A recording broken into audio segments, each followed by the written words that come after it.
fellow global citizens.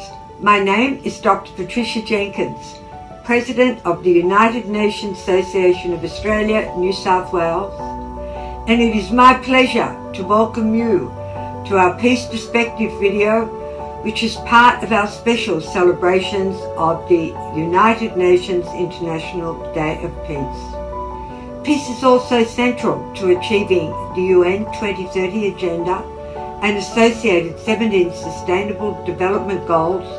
These goals were agreed to by leaders of all nations to address the global challenges we face.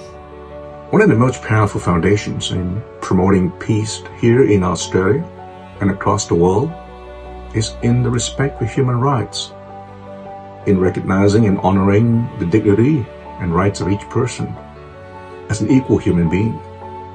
While Australia is by no means perfect, it is, however, committed to the values of inclusion, equality, fairness, equal justice, and freedom for all. The rule of law is central to international peace and security, political stability, development, economic and social progress, as well as safeguarding fundamental freedoms and human rights. We can all have different views, we can all come from different places in the world, and we can all look different as well. But in the end, we're born free and equal in dignity and rights, and we are all the same as human beings. For me, that's a world that builds security without nuclear weapons.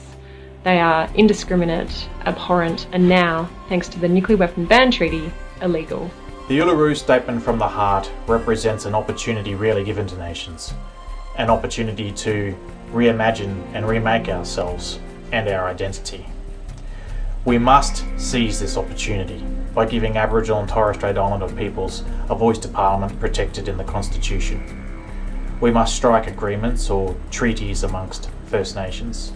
As we stare down a global pandemic, but I hope we can use this time to reflect on how we can emerge from a crisis to become a stronger, more compassionate and more peaceful nation. Let's truly be the land of the fair go, because when we strive for equity and justice, we're reaching for peace.